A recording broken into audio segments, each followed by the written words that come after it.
आत्ता जस्ट पोचलो हम्पी इथे। तुम्ही बघू शकता ही सगळी पार्किंग आहे आणि इथेच तुम्हाला भरपूर असे होमस्टेज मिळून जातील। त्याच्या मागेच एक विरूपाक्ष मंदिर आहे, तुम्ही थोडं बघू शकत असाल। या साईडला हे जे तुम्ही दिसताय हे मातंगी हिल्स आहे आणि अशा भरपूर आजूबाजूला साईट्स आहेत। येणाऱ्या व्हिडिओत तुम्हाला नक्की सांगेन। मेन मार्केटच्या जवळपासच 2-3 अशा मेन मुख्य साईट्स आहेत। इकडे एक कडेले कालू असं म्हणून गणपतीचं मंदिर आहे। हे समोर जे दिसत आहे ते लक्ष्मी नरसिंह टेम्पल आहे। तुम्ही इथे आल्यावर ऑटोनी आणि फिरू शकता, तुम्हाला रेंटवर बाईक पण मिळतील आणि अजून बरेचसे ऑप्शन आहेत इथून। विरूपाक्ष मंदिराच्याच बाजूला हे ससीवे कालू गणेश म्हणून आहे।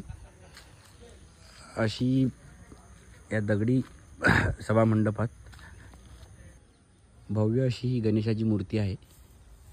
आजूबाजूचा परिसर हा अतिशय उत्तम आहे फिरण्यासाठी। याच्या साईडलाच तुम्हाला विरूपाक्ष मंदिर आहे। हे आहे हम्पीतलं श्री कृष्ण मंदिर।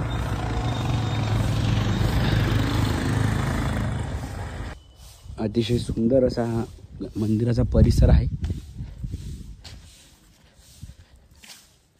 वेगवेगळ्या खांबावर केलेलं नक्षीकाम बघू शकता तुम्ही। मंदिराच्या एंट्रन्सवर हे 2 हत्ती, प्रत्येक खांबावर असं एक नक्षीकाम केलेलं आहे। आतमध्ये गर्भगृहात कुठलीही मूर्ती नाही, कारण ही मंदिरे इथली बहुतेक मंदिरे ही आर्किओलॉजिकल सर्वे ऑफ इंडियाच्या ताब्यात असल्यामुळे अशा मंदिरात मूर्त्या फार कमी आहेत। फक्त एक विरूपाक्ष मंदिरातच तुम्हाला मूर्ती बघायला मिळेल, महादेवाची पिंड बघायला मिळेल। कृष्ण मंदिराच्या थोड्याच अंतरावर असलेली प्रचंड विशाल अशी ही भगवान नरसिंहाची मूर्ती आहे। हात वगैरे याचे खंडित केलेले आहेत। हा हम्पी इथला विठ्ठल मंदिराचा परिसर आहे आणि हाच तो जगप्रसिद्ध असा विठ्ठल मंदिराचा रथ आहे, बघू शकता तुम्ही। आणि हा रथ जो आहे तो विष्णूचं वाहन गरुडाला समर्पित आहे। आतमध्ये त्यांची मूर्ती सुद्धा आहे आणि त्याच समोर जे असलेलं आहे हे विठ्ठल मंदिर आहे, विठ्ठल रुक्मिणी मंदिर। सध्या इथे एंट्री बंद आहे। यामध्येच जे पिलर आहेत ते पिलर सगळे म्युझिकल पिलर आहेत। आणि जी पंढरपूरची आपली विठ्ठल मूर्ती होती त्याची अशी मान्यता आहे की ज्यावेळेला इथे आक्रमणं चालू झाली त्यावेळेला ती मूर्ती पंढरपूरला नेण्यात आली। हेच ते विठ्ठल मंदिर। मुख्य शहरापासून एक 3-4 किलोमीटरच्या अंतरावर विठ्ठल मंदिराचा परिसर आहे। हा पार्किंगचा एरिया आहे, इकडे तिकीट काउंटर आहे आणि मंदिराच्या परिसरापर्यंत तुम्हाला अशा इलेक्ट्रिक गाडीने जावं लागेल। आपली गाडी तिकडे अलाउड नाही। जवळपास 1-1.5 किलोमीटरचा आहे ते इथनं। हे हम्पी इथलं पंपा सरोवर आहे। हिंदू पुराणातल्या 5 प्रमुख सरोवरांपैकी, ज्यामध्ये मानसरोवराचा पण उल्लेख आहे, त्यापैकी हे एक सरोवर आहे। या पंपा सरोवराच्याच अगदी शेजारी इथे ही शबरीची गुफा आहे, बघू शकता। शबरीची गुफा आहे।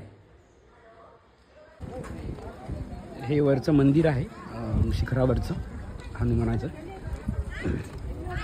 इथेच हनुमानाचा जन्म झाला होता अशी आख्यायिका आहे। आणि आपल्या एक महाराष्ट्रामध्ये पण अंजनेर पर्वत म्हणून आहे, तिथे पण लोक म्हणतात की हनुमानाचा जन्म झालेला आहे। आणि हा अंजनाद्री हिलवरून दिसणारा आजूबाजूचा हम्पीचा परिसर, हा संपूर्ण परिसर हम्पीचाच परिसर आहे। ती आहे जी तुंगभद्रा नदी आहे दिसणारी। तुंगभद्रेच्या शेजारी असलेलं हे एक यंत्रोदय हनुमान मंदिर आहे। याची विशेषता अशी की हे एका श्रीयंत्रावर विराजलेलं भारतातील एकमेव असं हनुमानाचं मंदिर आहे. तुम्हाला ते तर मी मूळ मूर्ती दाखवू नाही शकत आणि ती अशी प्रत्यक्षात अशी दिसते.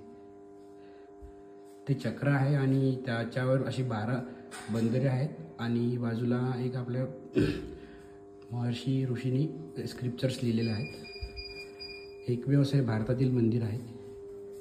हे हम्पी इथलं भगवान विरूपाक्ष यांचं मंदिर आहे. अतिशय उत्तम असं मंदिर आहे आणि मुख्य गाभारा इथे आहे.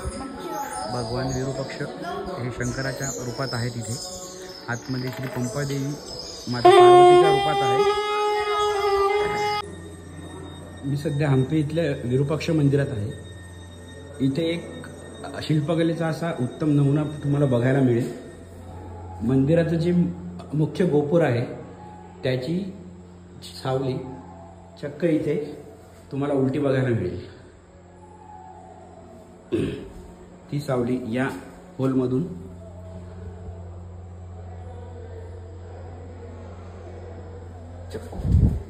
चक्क तुम्हाला इथे उलटी बघायला मिळेल.